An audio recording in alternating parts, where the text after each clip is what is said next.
Buenos días, buenos días. Buenos días, jóvenes. Muy buenos días, buenos días.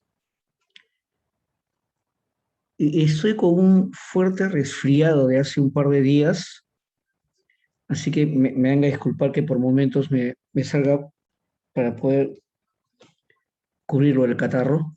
Espero que sea solamente eso nada más. Y vamos a comenzar nuestra clase. ¿Ya? Buenos días. Buenos días con todos. Cualquier duda, cualquier pregunta, hagan la consulta, por favor. Vámonos con la pregunta número uno. Vámonos con la pregunta número uno. Muy buenos días, salón con todos, muy buenos días. A ver, ¿qué dice la pregunta número uno? Se refiere a las escalas de temperatura, seguramente, ¿no? Ajá, claro, a los termómetros, muy bien.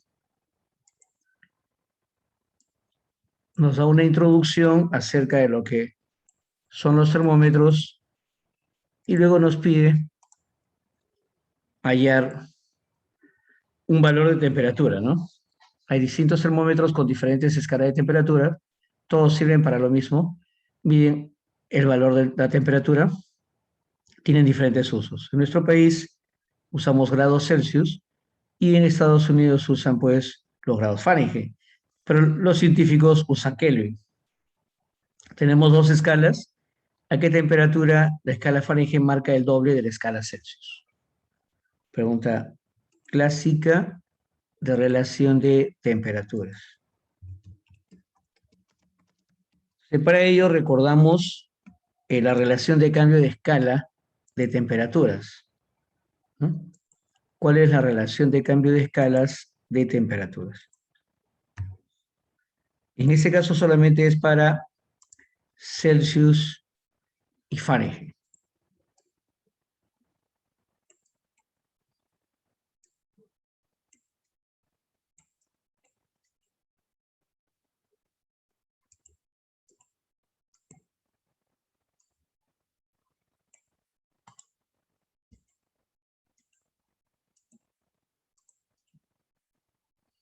Hay una regla muy conocida que es la regla de Tales, ¿no?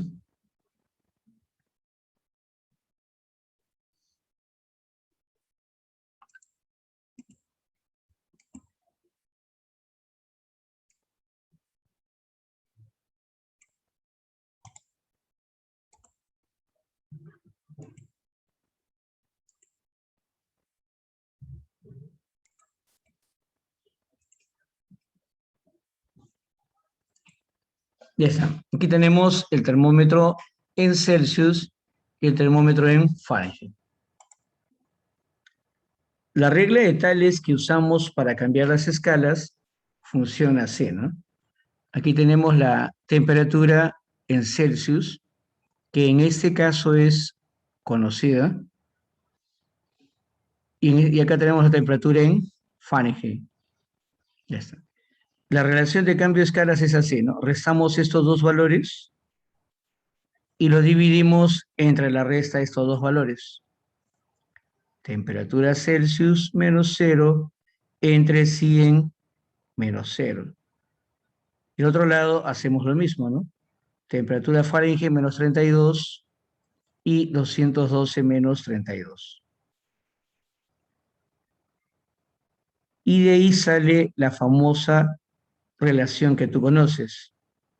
Celsius entre 100 le sacas 20, 5, y Fahrenheit menos 32 entre 180 le sacas 20 y te queda 9. Ahora colocas el dato. ¿Qué dice el dato? La escala Fahrenheit es el doble de Celsius. Entonces a Celsius la llamas X y a Fahrenheit la llamas 2X y reemplazas. Y hay que hallar, ¿no? En Fahrenheit. O sea, hallar X y dar como respuesta 2X. O de frente buscar 2X también, ¿no?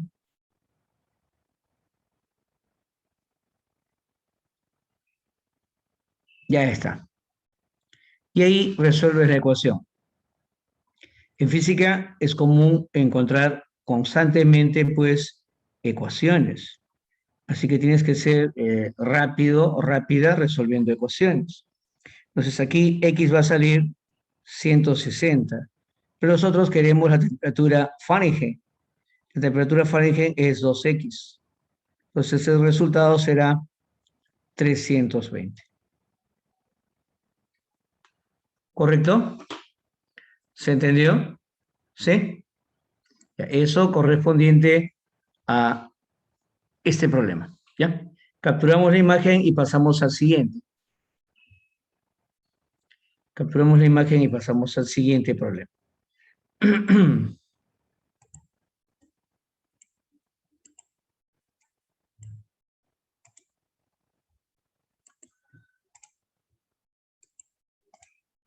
¿Qué dice el siguiente problema? Nos habla de Max Planck. Bueno, hipotéticamente acá nos habla de Max Planck y nos dice que construyó una escala de temperatura, ¿no?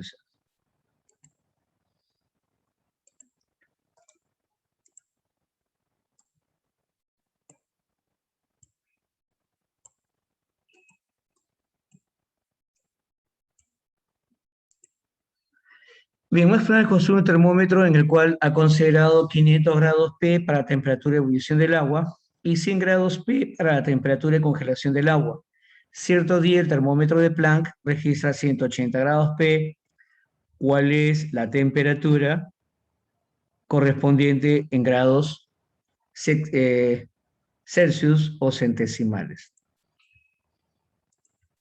Entonces la idea es similar a la anterior, solo que ya no comparamos la escala Celsius con la escala Fahrenheit, sino comparamos la escala Celsius con una escala nueva llamada la escala de Planck, así es, ¿no? Llamada así, ¿no? La escala de Planck. En donde ya nos dan en el problema los valores referenciales.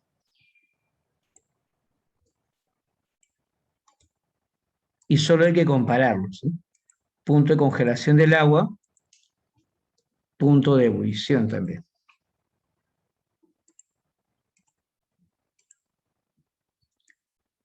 Pero la forma de resolver es la misma.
Bien, entonces tendríamos acá lo siguiente.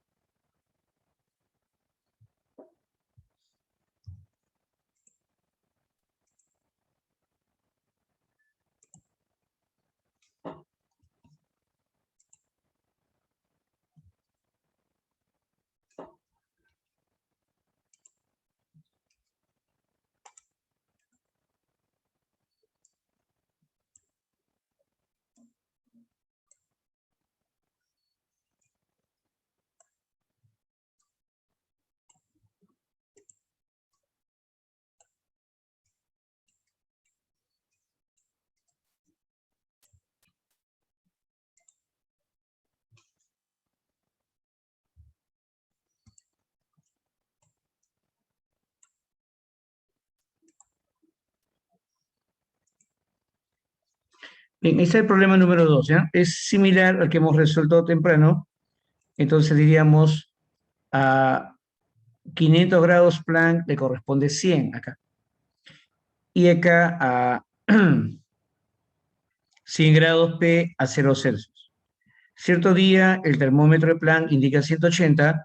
¿Cuánto es en grados centesimales, grados Celsius, ¿no? Grados Celsius, centígrados. Bueno, acá creo que ha habido un lapsus. Grados centesimales es para geometría, ¿no? Acá he debido colocar grados centígrados o grados Celsius. Disculpen, no sé qué ha pasado ahí.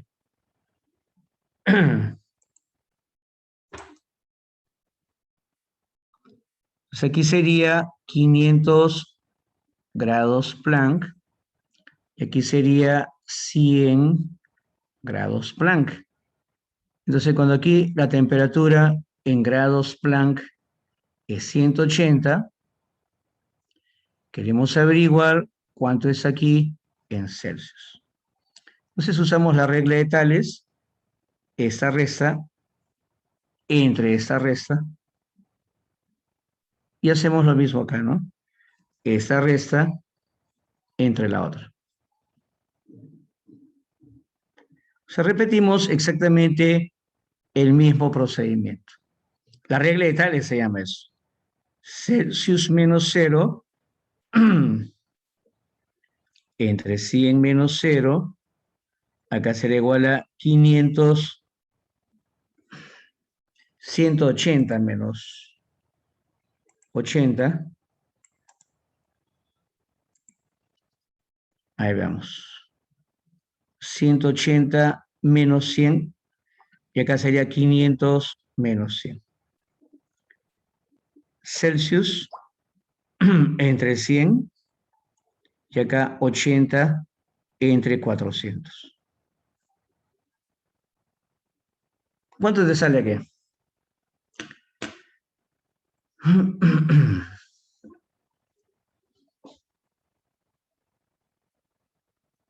20 grados Celsius, ¿no? Gracias.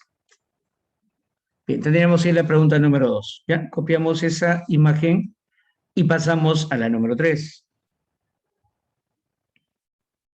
El calor específico ya nos habla de la calorimetría, ¿no? Nos habla de la constante física llamada el calor específico y luego nos hace la pregunta, ¿no? ¿Cuál es la cantidad de calor que recibe una pieza de acero de 5 gramos al ser calentada en 600 grados Celsius? O sea, cuando dice al ser calentada en 600 ya te dio la variación de temperatura, final menos inicial, y nos da el calor específico del material. Bueno, en este caso estamos hablando de un problema de calorimetría en donde tenemos que hacer uso de la expresión del calor sensible. Ujú.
Bien, entonces reemplazamos aquí los datos, ¿no?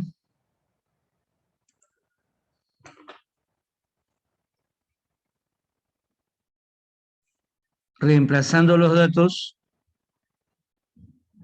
¿qué obtendríamos? La cantidad de calor, ¿no? La masa es 5 gramos, el calor específico 0,12 calorías dividido con grados Celsius, y el cambio de temperatura ya nos lo dan. Entonces, como puedes observar, las unidades se van, ¿no? Así que en realidad no hay necesidad de colocar unidades, lo coloco para que veas simplemente cómo se simplifican y nos queda en calorías. Y nos queda en calorías. Ese resultado será, pues,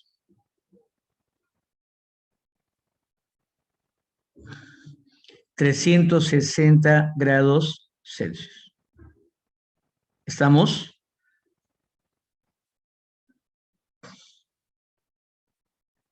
Calorías, ¿no? 360 calorías. Ya está. Ya, por favor, ¿alguna duda, alguna pregunta, alguna inquietud? ¿Ninguna?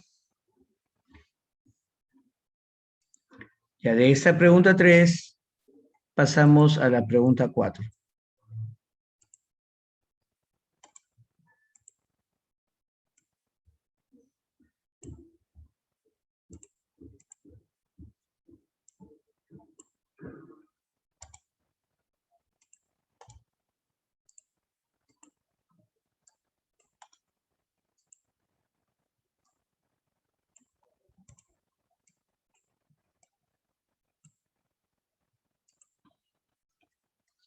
Una pieza metálica de 50 gramos y calor específico 0,2 calorías por grado Celsius se extrae de un horno a temperatura de 220 grados Celsius.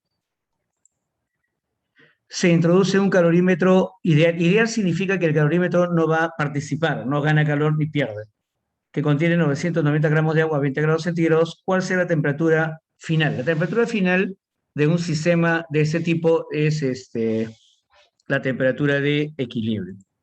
Y los recipientes en donde se hacen estas famosas mezclas se llaman, pues, los calorímetros, así se le dice, ¿no? Son los recipientes adaptados en los cuales se hacen las mezclas calorimétricas.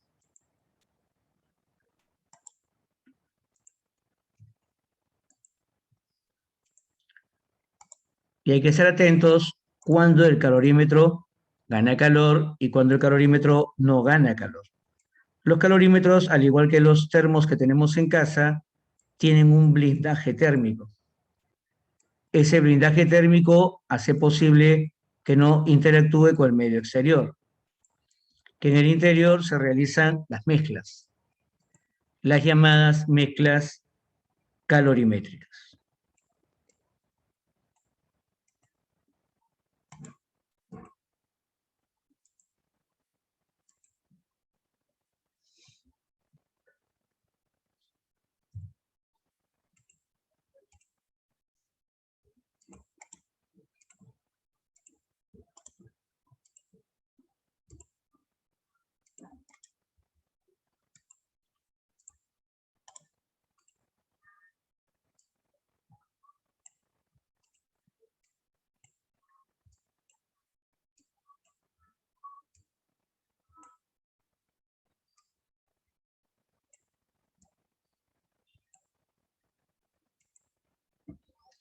Bien, ya sabes que dentro del calorímetro se realiza la mezcla y el calorímetro tiene un blindaje térmico llamado pared adiabática, que significa no deja que el calor se transfiera al medio exterior ni del medio exterior hacia el interior. Se les dice aislamiento térmico. Y aquí vamos a colocar entonces los datos en esa línea.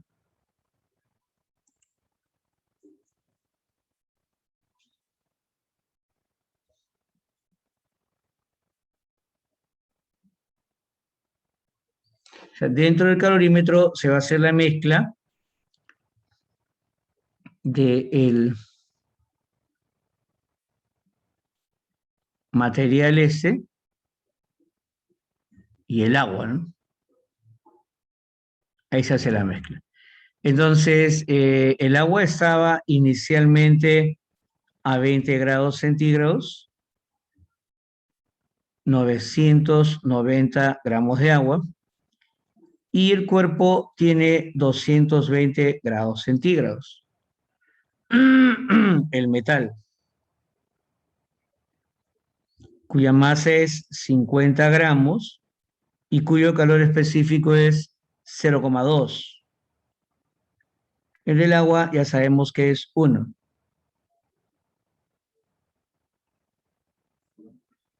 Entonces, la temperatura de equilibrio es la incógnita. Ahí termina la transferencia de calor. En el interior, el agua fría va a ganar calor y el agua caliente, el cuerpo caliente va a perder calor. Entonces, nosotros planteamos siempre, por conservación de energía, que la suma de calores es igual a cero. Y también que el calor transferido se calcula como masa, calor específico y la variación de temperatura. Y esa expresión solito nos da el signo. Si es calor ganado, nos sale positivo. Si es calor perdido, negativo. Porque la variación es final menos inicial. Y ahí automáticamente sale el signo. Bien, reemplazamos entonces en Q1 más Q2 igual a 0. Y diríamos para el agua, o sea, vamos a reemplazar aquí la fórmula del calor sensible. Aquí. La masa del agua es 990, calor específico es 1 y el cambio de temperatura es T menos 20. El otro, la masa es 50 gramos, calor específico 0,2 y el cambio de temperatura es T menos 220, igual a 0. Y al resolver la ecuación, ¿correcto? Simplificando décima en cada uno, acá me va a quedar 99T y aquí me va a quedar 99 por 20. Acá me va a quedar solamente 1 por T y acá le he sacado décima. 1 por 220. Todo esto igual a 0. Entonces 99T más T me va a salir 100T. Y al otro lado tendría 220 más 20 por 99. Y de ahí podríamos sacar la temperatura en cuestión, ¿no? Si factorizamos 220 de cada uno y sumamos, ya queda en tu habilidad, ¿no?, operativa.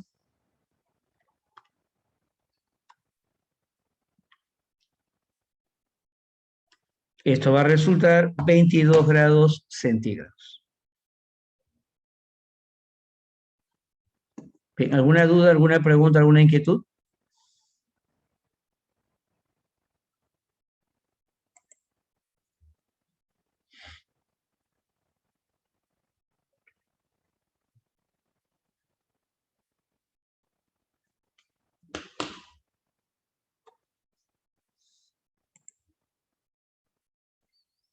¿Por qué es igual a cero?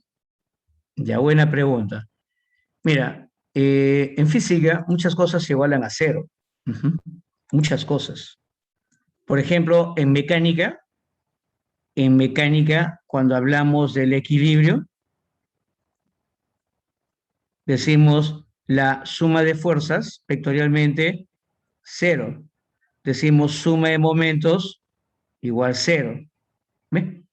Entonces, en esa parte decimos conservación de la energía, suma de calores transferidos igual a cero. ¿Por qué? Porque este es un calor ganado y este es un calor perdido. Entonces, estamos haciendo un balance de los calores transferidos. Y sale cero, lo cual significa conservación de la energía. Lo que uno gana sale de lo que dos pierde. O sea, no se fabrica energía.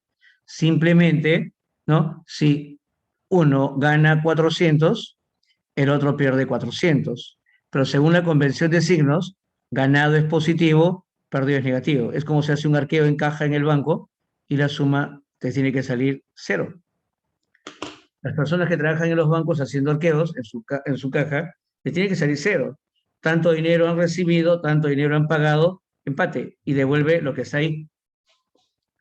¿Ya? Entonces, ahora, de repente, algunos de ustedes pueden haber escuchado a otro profesor y pueden haber leído otro libro, o en el colegio les han enseñado que se igualan. Eso es lo mismo, ¿no? Por ejemplo, en mecánica también igualamos lo que da para arriba, lo que da para abajo. Son estilos, ¿no? Pero lo que pasa es que al igualarlo hay que tener cuidado. ¿Por qué? Porque cuando tú igualas los calores, bien, el delta de T es final menos inicial. Pero cuando tú igualas, acá tienes que restar al revés, mayor menos menor. Y ahí alguien se puede equivocar. Por eso yo prefiero hacerlo así. Simplemente suma de calores igual a cero, uso la misma fórmula y resuelvo la ecuación. Pero si gustas, puedes igualar el calor ganado con el valor absoluto del calor perdido, pero ahí tienes que restar la temperatura al revés porque te puede salir negativo y te puedes confundir. ¿Alguna otra pregunta?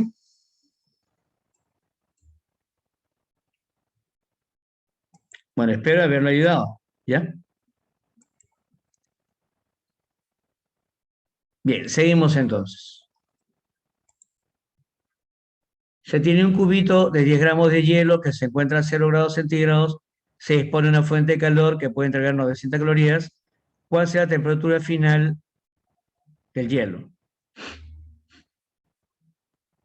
Bueno, aquí la pregunta, discúlpenme, no sé qué ha pasado, eso no está bien, ¿no?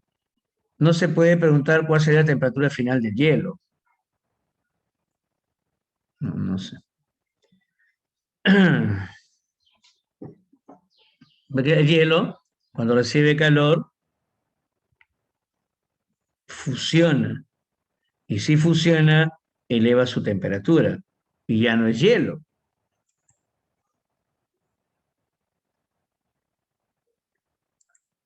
Problema anterior, ¿por qué es 99 y por qué no es 990? Lo que pasa, jóvenes, que yo no les estoy enseñando cómo sumar, restar o cómo resolver una ecuación. Yo les estoy enseñando a resolver un problema de física. Entonces, ustedes saben, porque estudian álgebra, que una vez que se formó la ecuación, se resuelve aplicando todo lo que ustedes saben de matemática. Entonces, en este caso, yo he simplificado 10, lo mencioné, pero en todo caso lo recalco, ¿no? Ustedes tienen que analizar la solución, ¿correcto? Acá se ha simplificado 10. No se puede trabajar con números muy grandes, ¿no? Porque esto es igual a cero. Eso es matemática. ¿Cómo se simplifica, profesor? Se factoriza y pasa a dividir. ¿Eh? Acá queda 99 y aquí queda 5. Y lo resuelve. Pues no sería inteligente. 990 por T, 990 por B, olvídate. Se acaba el examen y el alumno está haciendo dos, tres problemas. Entonces, en algunos casos, cuando uno plantea la ecuación, uno les dice, se resuelve. Es más, hay otros profesores que de frente te colocan la respuesta. Yo les he dado cierta pauta de la solución, ¿no? Pero ahí ante la pregunta, aclaro, se factoriza un cero, ¿no? Un 10, un 10 y 0. Para que los números sean más chiquitos, ¿no? 99 por T, 99 por 20, 1 por T, 1 por 220 y se resuelve. Es cuestión operativa. ¿Correcto? ¿Ya? Bien. Seguimos entonces.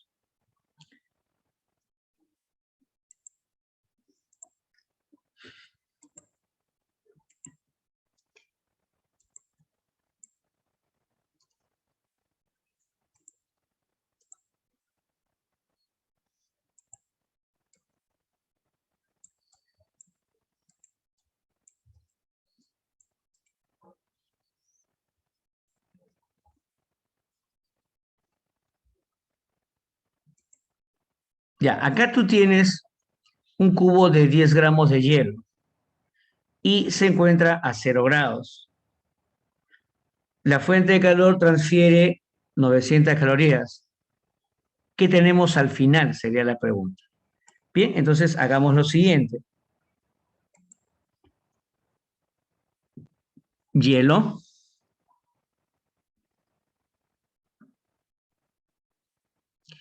10 gramos, temperatura del hielo 0 grados Celsius y se transfiere calor. Cuando está a 0 grados Celsius ya está listo, preparado para cambiar de fase. Así es. Entonces, ¿cuál es el calor de cambio de fase? El calor sensible es para cambio de temperatura. El calor de cambio de fase es M por L. Cuando es cambio de temperatura, masa, calor específico, cambio de temperatura. Entonces voy a calcular la cantidad de calor que necesita para cambiar de fase. 10, ¿alguno de ustedes se acuerda cuánto vale L? L vale 80. Entonces Q sub 1 nos resulta 800 calorías. Con todo esto, el hielo ya cambió de fase. Ahora tenemos el hielo fusionado, que es ya líquido, ¿correcto? Ya no hay hielo ya. Entonces, luego, como la fuente de calor ha dado, ¿no? 900 calorías, quiere decir que el hielo fusionado, o sea, el agua, aumentó la temperatura. Entonces, usamos Q sub 2, masa, calor específico, cambio de temperatura. Q sub 2 sería la masa del líquido.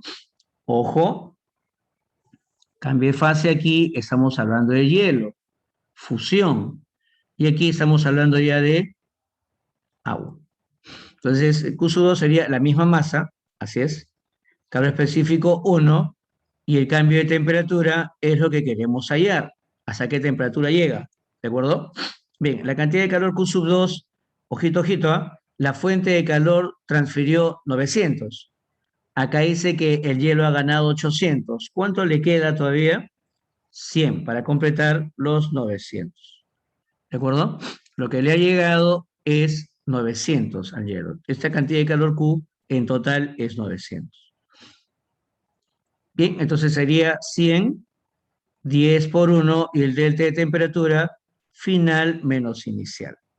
Entonces finalmente tendríamos 10 grados Celsius. Esa sería la respuesta.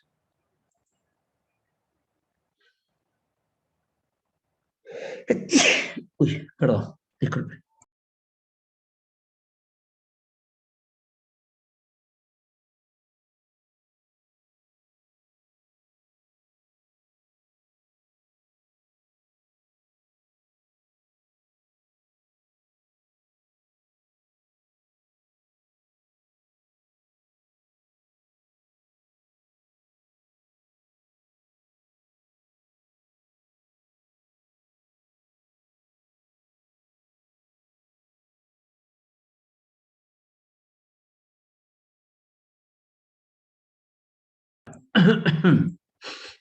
Disculpen, ¿ya? Gracias, Jimena. Gracias, Álvaro.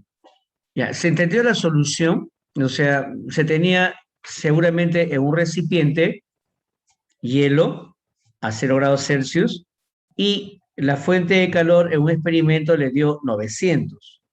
Entonces, ¿qué pasó? El hielo, al ganar 800, fusionó completamente y quedó como líquido, agua.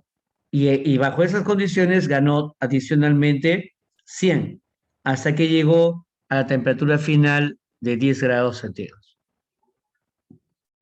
¿Se entiende la idea?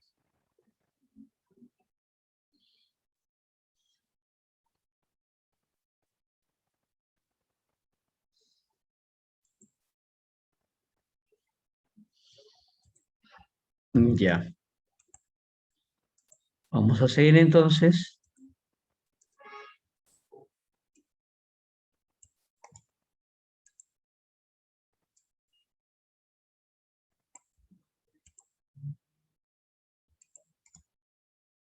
Ya hemos visto ahora problemas de calorimetría. Vamos a entrar a los problemas de estática, de electrostática, electricidad estática. Problemas de cargas eléctricas con la ley de Coulomb.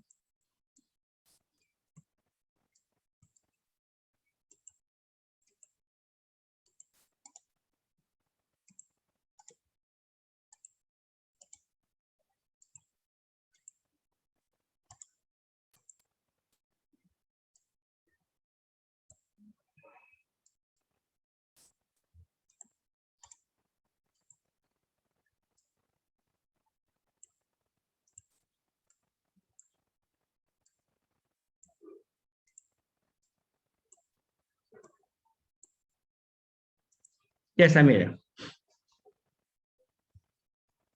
El sistema mostrado se mantiene en equilibrio de tal manera que la cuerda aislante soporta una tensión de 2,5 newtons. Determine la medida del ángulo teta, debe ser. ¿No? Ahí está el mal. Determine la medida del ángulo teta, ¿correcto? La carga 1 es negativa, la carga 2 también es negativa. Es un problema clásico de la ley de Coulomb con estática, porque este péndulo electrizado se encuentra en equilibrio. ¿Cómo se resuelve? Con los diagramas de cuerpo libre y la ley de Coulomb.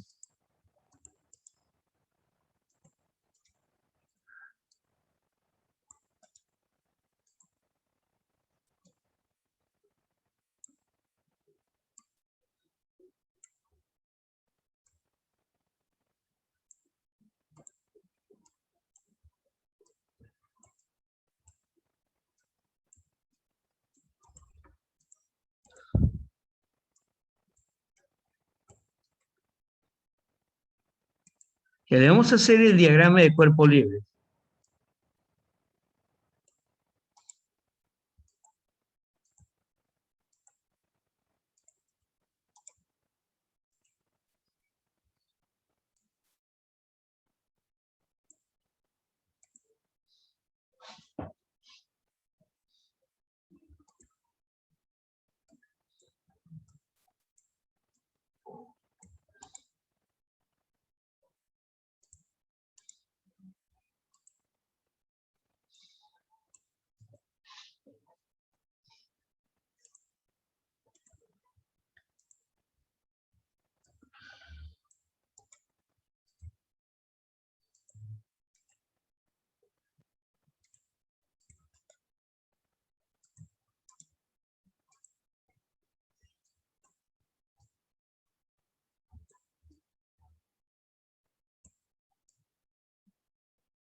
Ya está, mire.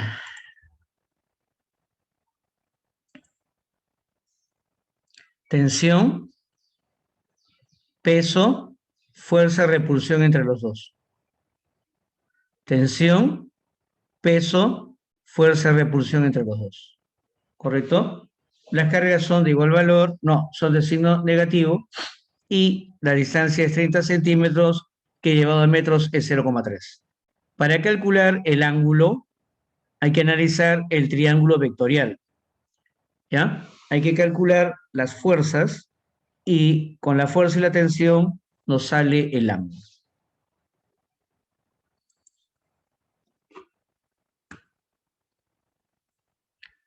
Acá tendríamos T de tensión, fuerza eléctrica, mg de peso. Ya está. Esta distancia es 30 centímetros, o sea, 0,3 metros. Vamos a usar la ley de Coulomb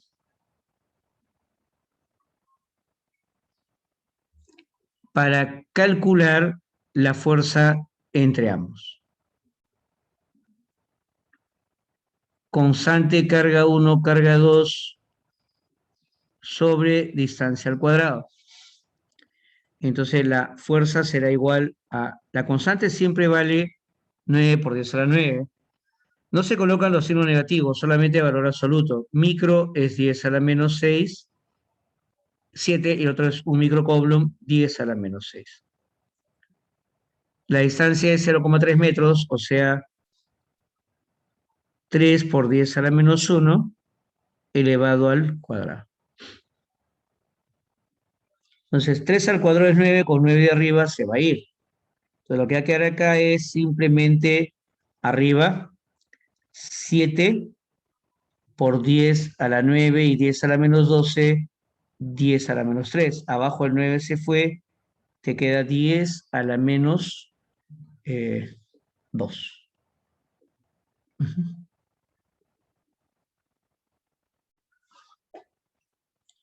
Y a la hora de simplificar,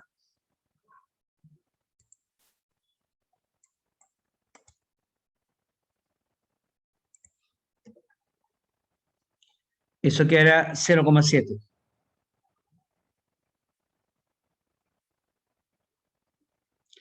Ahora, del equilibrio, voy a usar el método del polígono. ¿Qué dice el método del polígono? Las tres fuerzas forman un triángulo. ¿Por qué están en equilibrio? El triángulo lo formaríamos así: uno para abajo, otro para la izquierda, otro para arriba. ¿Cuál va para abajo? El peso. ¿Cuál va para la izquierda? La fuerza eléctrica, 0,7 newtons. ¿Cuál va hacia arriba? La tensión. Dato, 2,5. ¿Qué queremos hallar? El ángulo de arriba. Y nos damos cuenta que este es un triángulo notable. Así es, 7, 24, 25. El ángulo teta es 16 grados. Es un triángulo de 7, 24 y 25. ¿Lo reconocieron? ¿Lo ubicaron? ¿Lo reconocieron?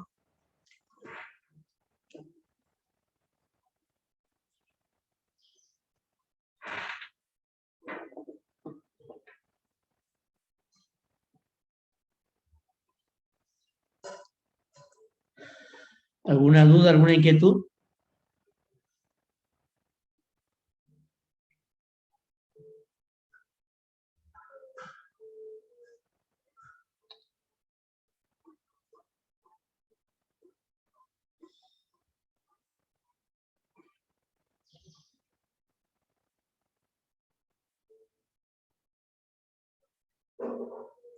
Es el segundo libro.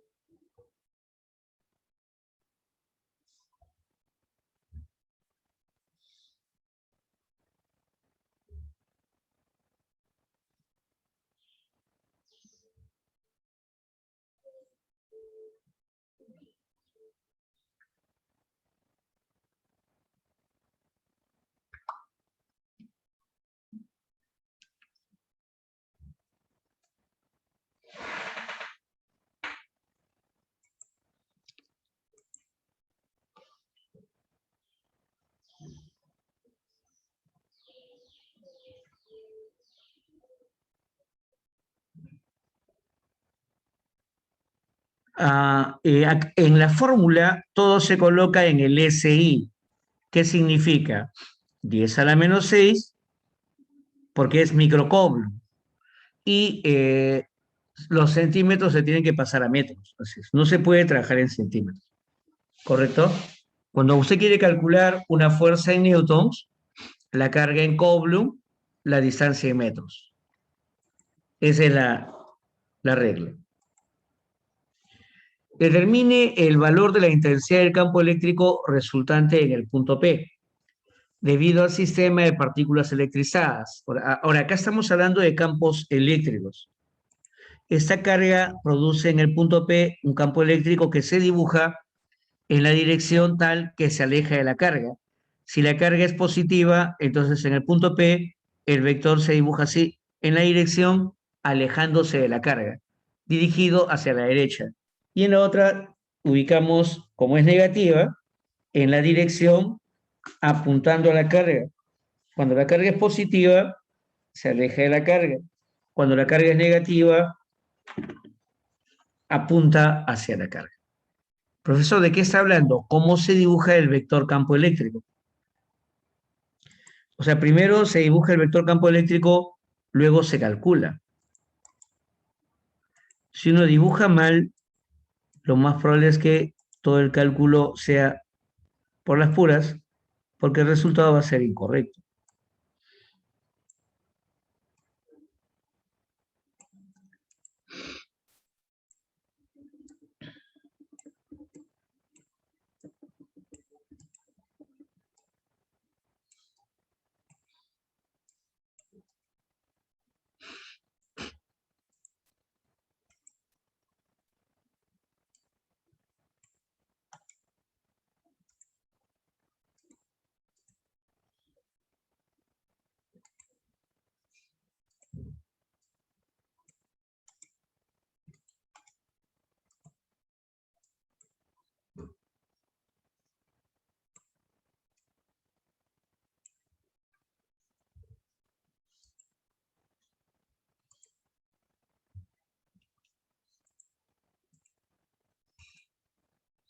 Ahí está.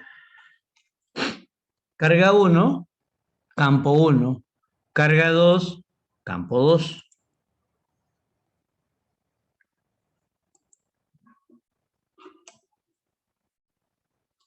Intensidad de campo de la carga uno.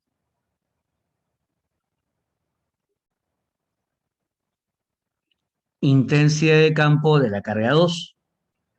Ahora, ¿cómo se calcula la magnitud de la intensidad del campo eléctrico? A ver, veamos.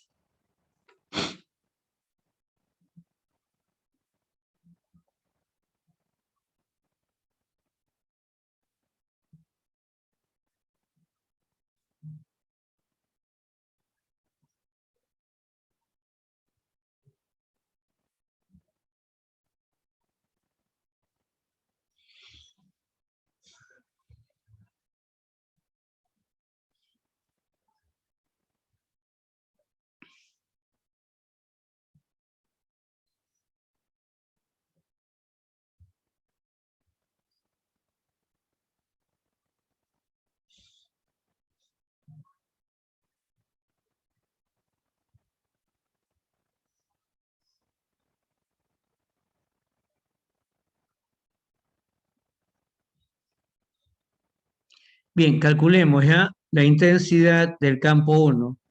Será 9 por 10 a la 9 por la carga uno, 8 por 10 a la menos 6 sobre 3 al cuadrado.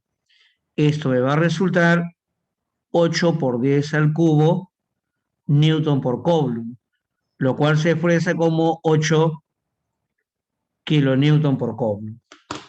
8 kilonewton por Coulomb.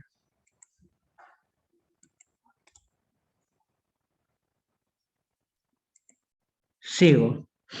La intensidad 2 es 9 por 10 a la 9 y acá viene 24 por 10 a la menos 6 y la distancia es 6 y va al cuadrado. Y acá simplificamos.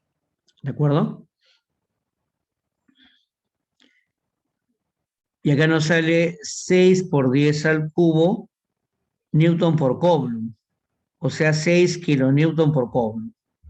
Entonces, como son dos vectores que forman 90 grados, el módulo del resultante nos va a salir 10 kilonewton por Coulomb. Esa sería la respuesta.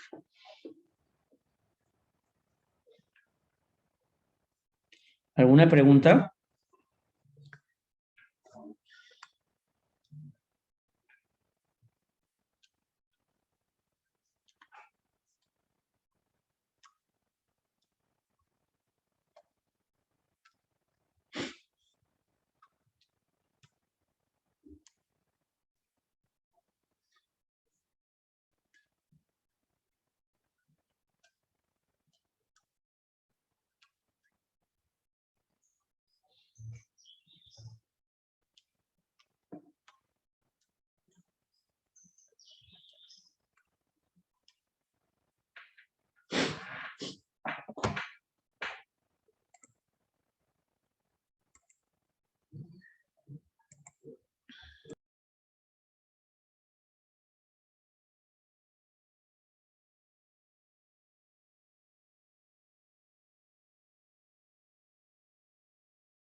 A ver acá, ¿qué tendríamos en este caso?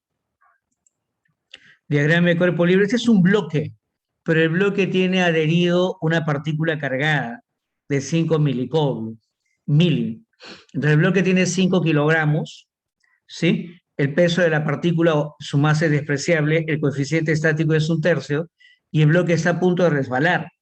Pero como tiene incrustado la carga, el campo eléctrico, en la misma dirección del campo, le aplica una fuerza a la carga positiva. Los campos eléctricos en la dirección en que van dirigidos le aplican fuerzas a las cargas positivas. Entonces le vamos a hacer el diagrama de este objeto que ya está a punto de resbalar. Y ahí calculamos la intensidad del campo eléctrico.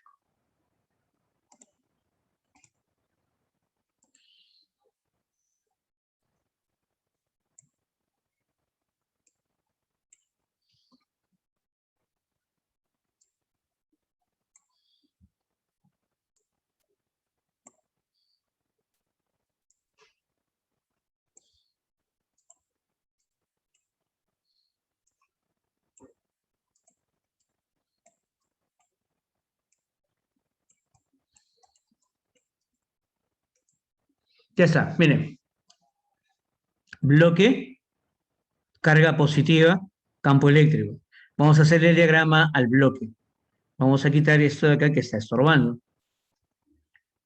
Peso, normal, fricción, son las fuerzas que actúan en ese caso.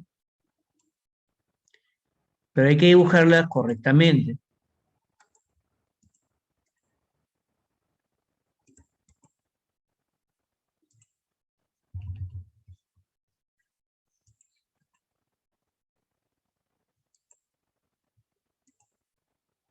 Hacemos el diagrama.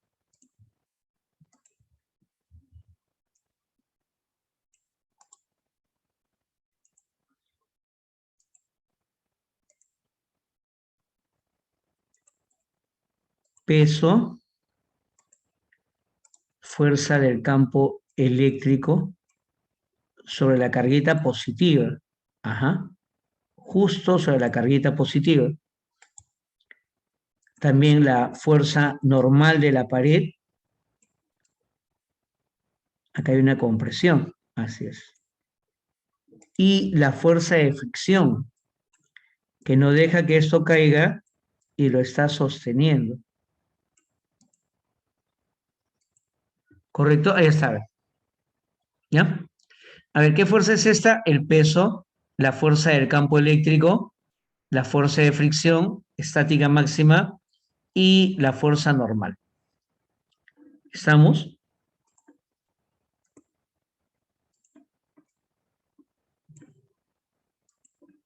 Esa. A calcularse hecho. Esto se llama DCL, diagrama de cuerpo libre, y el sistema se encuentra en equilibrio estático. El peso sería masa por gravedad, 50 newtons. Fuerza del campo eléctrico, fricción estática máxima, fuerza normal. ¿Cómo se halla la intensidad de campo eléctrico?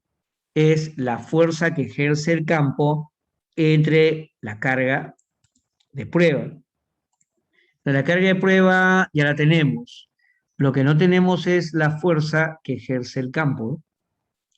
Y esa fuerza que ejerce el campo se calcula con la normal. La normal tampoco la tenemos. Así que vamos a trabajar primero con las fuerzas verticales. Como eso está en equilibrio, sumatoria de fuerzas verticales igual a cero. ¿Qué significa que la sumatoria o la resultante sale cero? Que se cancela la fricción estática máxima con el peso. Ahora, la fricción estática máxima es mu por la normal.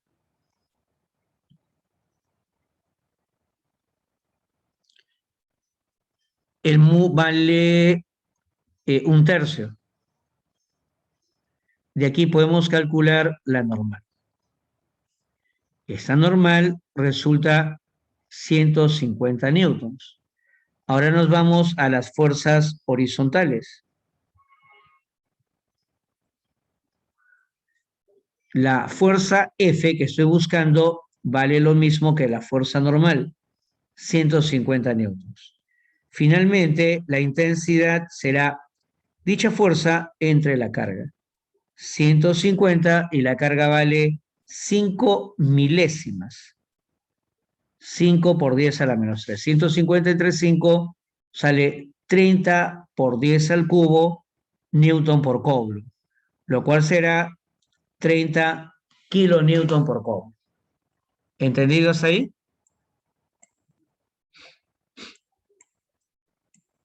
¿Alguna consulta? ¿Alguna inquietud? ¿Alguna pregunta?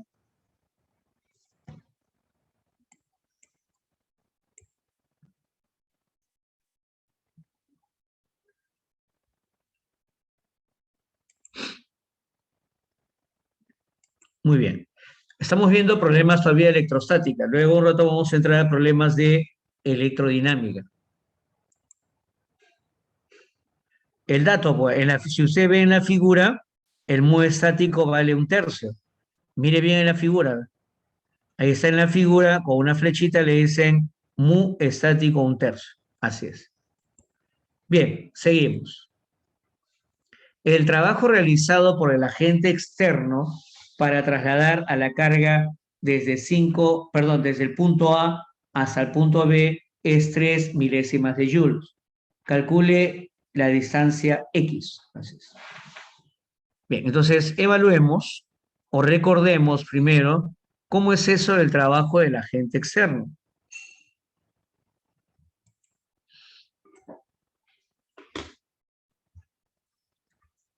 Cuando una carga se lleva de un lugar a otro en el espacio,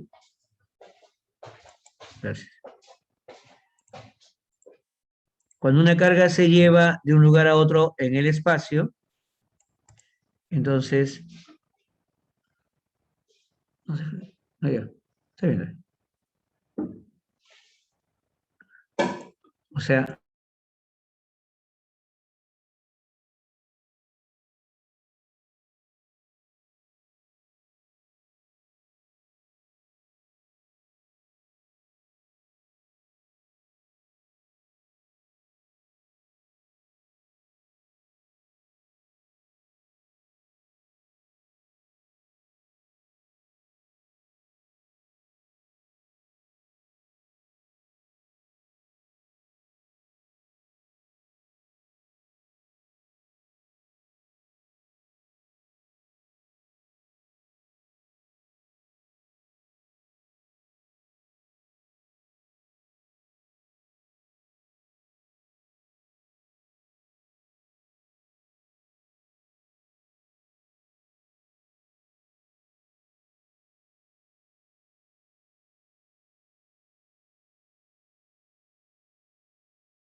discúlpeme, no había encendido el micrófono, discúlpeme. Sí, gracias. Les decía que el agente externo hace un trabajo para llevar a la carga, esta carga de prueba, desde A hacia B, ¿correcto? Entonces, lo lleva desde A hacia B. ¿Estamos? Hace un trabajo. Ese trabajo tiene una expresión y eso nos va a permitir calcular la distancia X. ¿Cuál es esa expresión? La colocamos acá. El trabajo del agente externo, AE nada más, AE, desde un punto inicial A un punto final B, es la carga de prueba que se lleva por la diferencia de potencial final B menos inicial A. Entonces, los datos, además de la figura, dicen que la carga que se lleva es más 5 nanocoulomb y el trabajo del agente externo, AE significa agente externo, desde A hacia B es 3 milésimas de joules. Y la carga que produce el campo eléctrico es 0,5 milésima de coulomb. Esta formulita acá la dejo guardada como fórmula alfa. ¿Por qué? Porque yo quiero hallar X y para hallar X yo necesito el potencial en B. Entonces yo necesito el potencial en B. Con el potencial en B podría hallar X. Pero para hallar el potencial en B necesito acá la carga, que sí la tengo, perdón, el trabajo, la carga que se lleva, que sí lo tengo, pero me faltaría el potencial en A. Entonces debo de calcular el potencial en A y luego con la carga que se lleva y el trabajo reemplazo todo y me saldría la distancia X.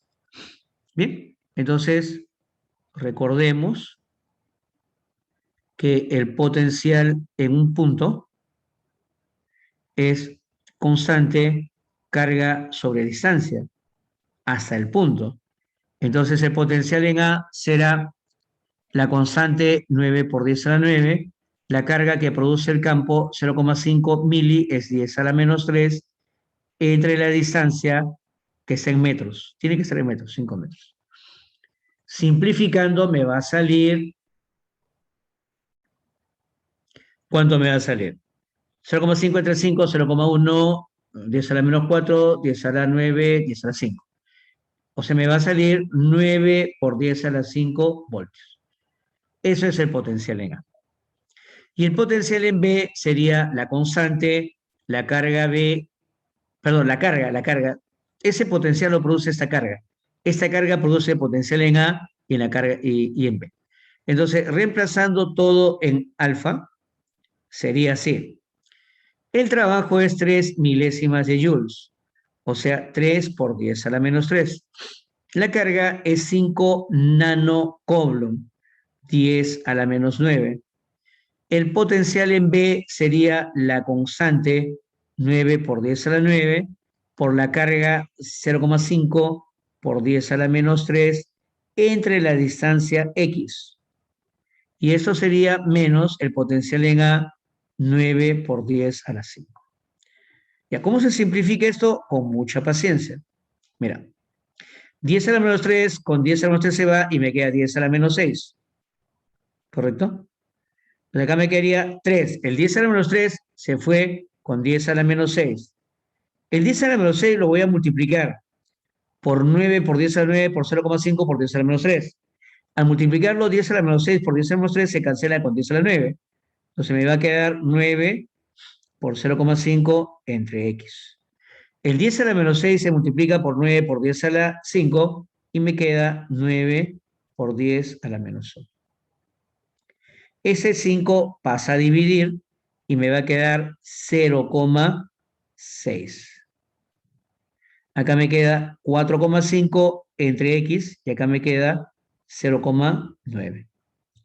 El 0,9 pasa al otro lado a sumar y daría 1,5. Y por despeje X sería 3 metros. ¿Ya? Esa sería la respuesta. ¿Quedó claro? A ver, analiza, pregunta las dudas que tengan para hacer las aclaraciones respectivas.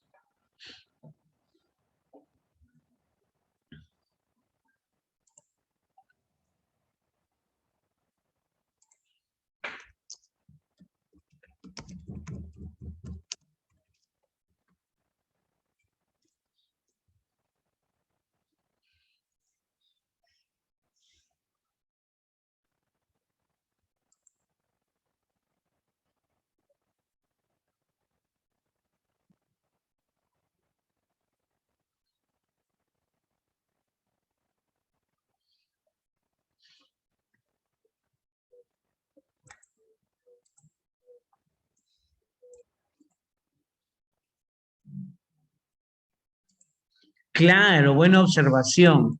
El potencial en un punto es esta fórmula, esta que está acá. Entonces, saco el potencial en A usando esta fórmula con esta carga y la distancia 5. Y luego el potencial en B usando esa fórmula, la misma carga, porque es la misma carga, pero con diferente distancia. Muy bien, buena observación, Karen.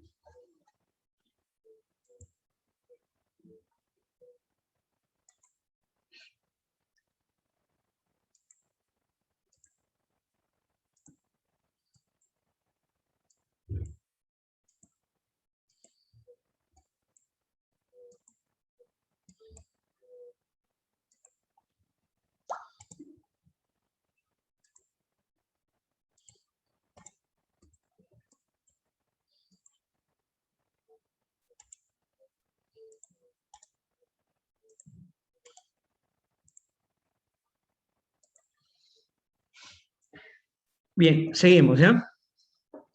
Si hay dudas, pregunten para aclarar las dudas.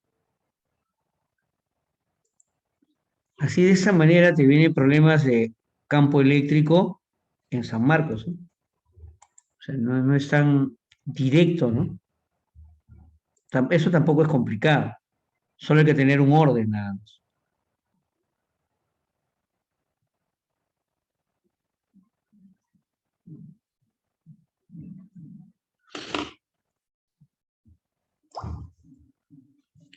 La esfera pequeña electrizada con carga 2 por 10 a la menos 3 está atada a un hilo aislante y alguien corta al hilo aislante. Bien, ¿qué trabajo realiza el campo sobre la esfera cuando pase por el punto B?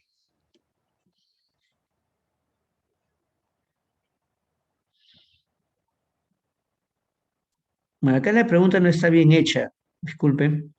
Trabajo no se pide en un punto, trabajo se pide desde donde se libera. Bueno, no sé en realidad que se debe haber comido un texto, ¿no? O sea, acá me pueden pedir el trabajo de A hacia B o desde ese punto a ese punto. No lo está diciendo acá. El potencial en B es 1000 y el potencial en A es 2000. Ahora acá hay otro potencial que no sabemos cuánto vale, por eso nos da la distancia. Entonces, nos puede pedir el trabajo desde esta posición hasta B o desde A hacia B, ¿correcto?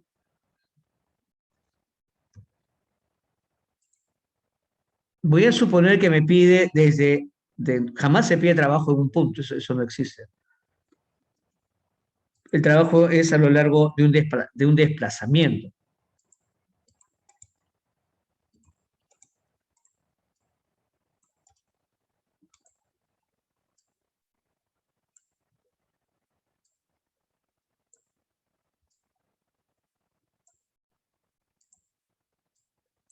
Acá el que hace trabajo es el campo eléctrico. Se tiene una pequeñísima variante con respecto al trabajo del agente externo.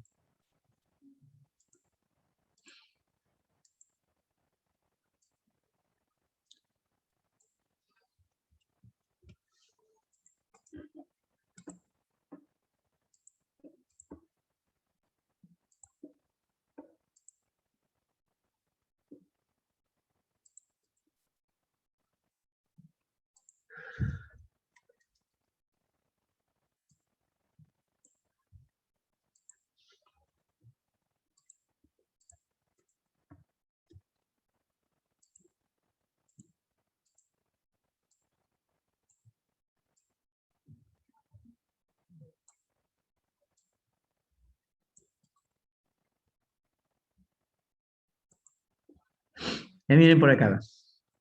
O sea, para mí que les piden desde aquí hacia acá. Entonces, esa línea se llama equipotencial porque todos los puntos tienen el mismo potencial.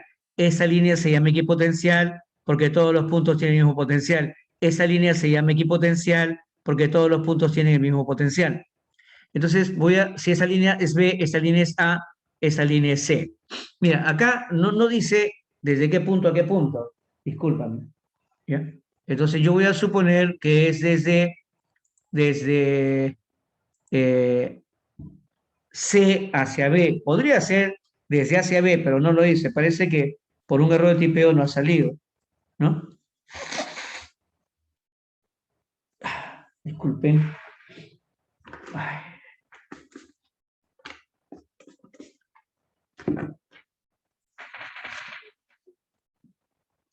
Entonces, ¿cómo saco el trabajo? ¿No? ¿Cómo saco el trabajo? Supongamos que quisiera sacar el trabajo desde A hacia B. Uso la misma fórmula anterior, pero trabajo del campo eléctrico. Cuando es del agente externo, es final menos inicial. Cuando es del campo eléctrico, es inicial menos final. O sea, si yo quisiera calcular el trabajo de A hacia B del campo eléctrico, ese campo eléctrico, tendría que restar potencial en A menos potencial en B. Supongamos que es eso, ¿eh? Acá no lo dicen.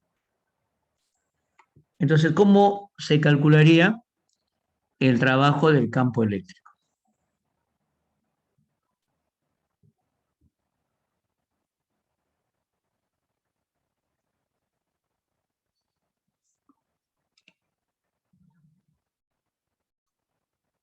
Trabajo del campo eléctrico sería trabajo de campo eléctrico desde A hacia B, la carga que se lleva por y se resta inicial menos final. ¿Eh? Pero cuando es un campo uniforme, la diferencia de potencial se calcula multiplicando la intensidad del campo por la distancia entre A y B. Entonces, en este caso sería así. El trabajo del campo eléctrico sería la carga que llevas, 2 por 10 a la menos 3, la intensidad del campo eléctrico, 2000 newton por coulomb, por la distancia entre A y B, y esa distancia no aparece. ¿Te das cuenta? Por la distancia entre A y B. Ujú. Entonces, ¿qué significa? Que no hay necesidad, que el problema tiene una trampa, ¿no? No hay necesidad de usar eso. ¿Cómo? Porque ya nos da el potencial en A y el potencial en B. ¿Eh? O sea, ese campo eléctrico aparentemente está por las puras. A ver, el potencial en A, ¿cuánto es? 2000. Y el potencial en B, ¿cuánto es? 1000. Simplificando te va a salir 2 joules. Claro, pero eso es suponiendo que te pide entre A y B, porque si te pide entre C y B, ahí sí uso el campo para hallar el potencial en C. Esa. Bien, para mí, ¿qué es el trabajo entre A y B nada más? Eso es todo. ¿Ya? Captura esa imagen, por favor.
¿Alguna pregunta? O sea, yo he resuelto, he calculado el trabajo que hace el campo eléctrico desde A hacia B. Así es. Y sale 2 joules. ¿Correcto?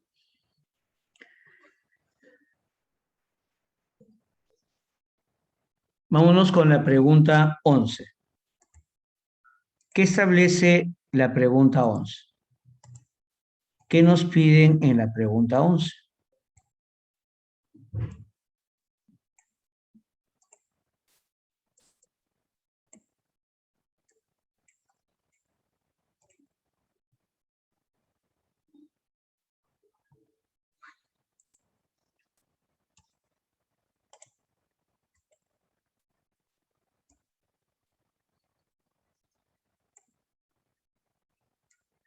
Esas líneas que ves en la pregunta 11 se llaman líneas equipotenciales. Al igual que el problema anterior que hemos resuelto, son líneas de igual potencial. Nos permitirían aplicar nuestra fórmula del trabajo del campo eléctrico.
Bien, este es similar al anterior, ¿correcto?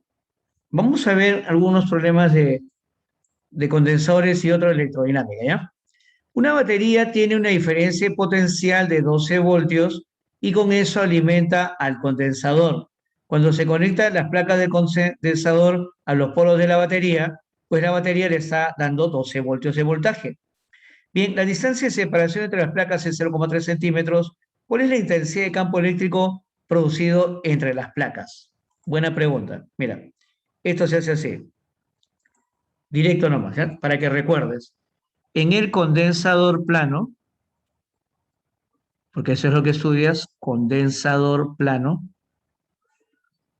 su capacidad es carga sobre voltaje. Esa es su capacidad.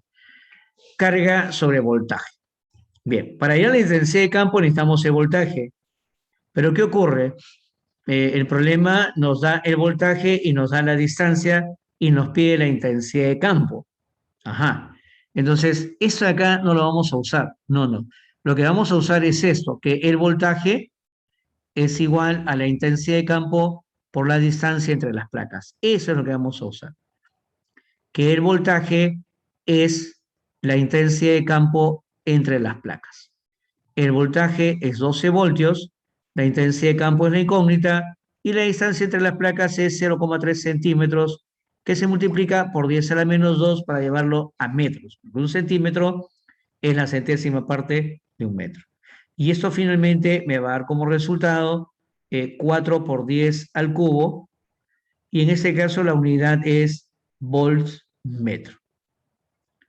Ya está, eso es todo.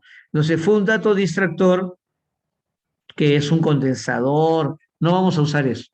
Simplemente la propiedad del voltaje y la distancia. Es un problema atarantador, ¿no?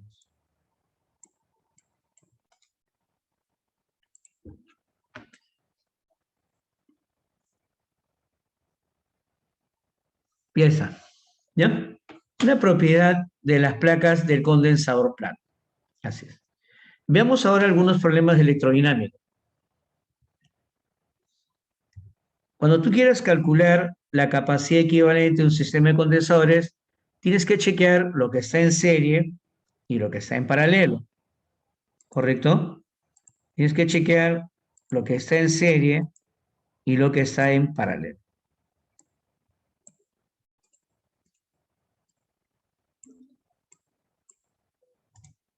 Y luego ir simplificando, usando las propiedades correspondientes. Condensores en paralelo, sumamos las capacidades. Condensores en serie es, si son dos en serie, producto entre la suma.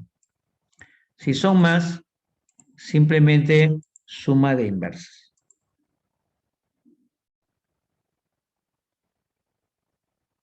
Ya está. Ahí veamos. Acá estamos chequeando condensadores en serie y condensadores en paralelo. Estos dos están en serie.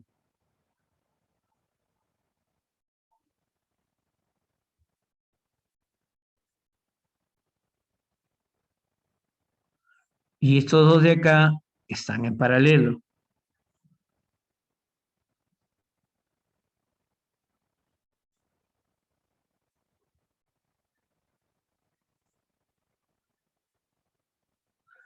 Bien, entonces, ¿cómo se simplifica los condensadores en paralelo?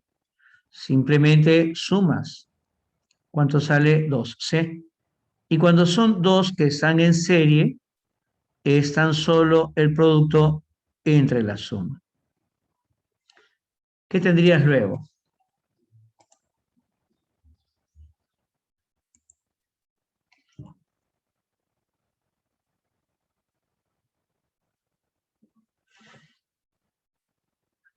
El primer equivalente es 2C y el segundo equivalente es C medios.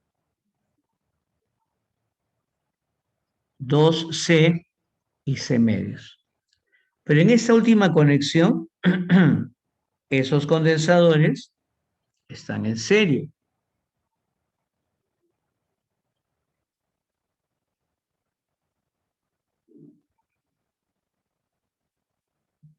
Entonces, la capacidad equivalente es el producto entre la suma.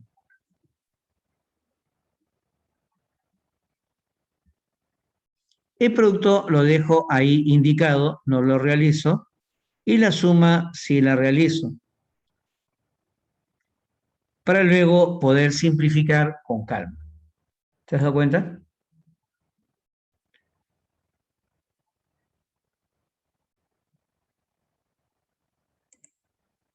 ¿No? O sea, dice hallar la capacidad equivalente. Entonces, los de acá se suman. Cuando están en paralelo, se suman. Me sale 12. Y aquí, cuando están en serie, producto entre la suma, C medios. Y luego 12 y C medios son producto entre la suma. ¿Correcto? Entonces me sale producto 12 por C medios y debajo la suma entre ellos. Esto va a resultar, se va a C medios 12 quintos. Ya está. Probablemente la clave sería la E y no aparece, probablemente.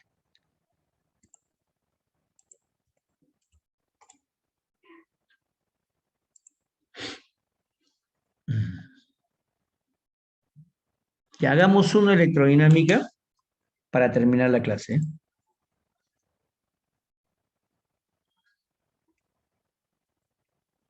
Dice, un amperímetro es un dispositivo que permite realizar la medición de los amperios que tiene la corriente eléctrica.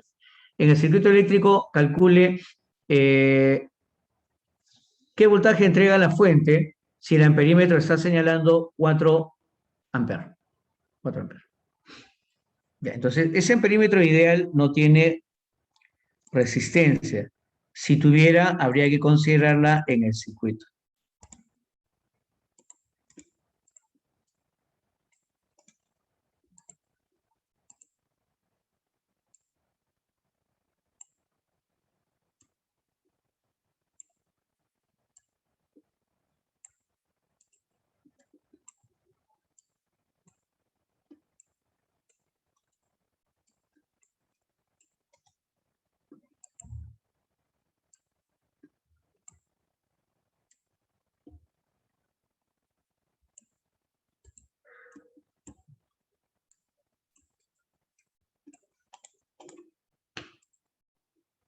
Bien, suele por costumbre llamarse al voltaje de la batería epsilon. En realidad puedes usar cualquier símbolo, ¿no? Pero suele por costumbre llamarlo epsilon. Así que voy a seguir esa vieja costumbre de llamar al voltaje de la batería epsilon. Y ahora sí, a resolver el problema. Teoría, desde el positivo de la batería sale la corriente. Esa corriente que sale del positivo se va por el circuito. La llamo corriente I. Llega a este nodo y se va a dividir en dos partes. Lo hago en colores. Una parte se va de frente, que es la que indica el amperímetro,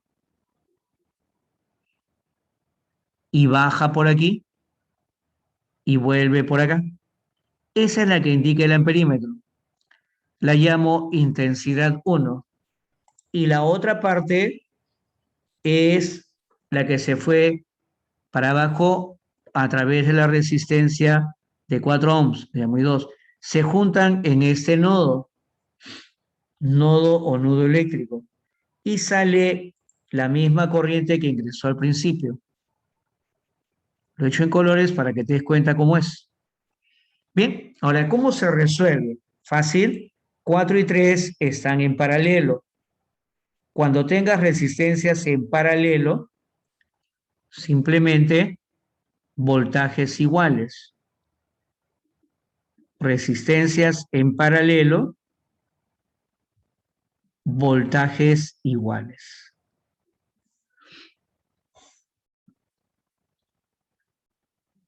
Voltaje 1 igual voltaje 2.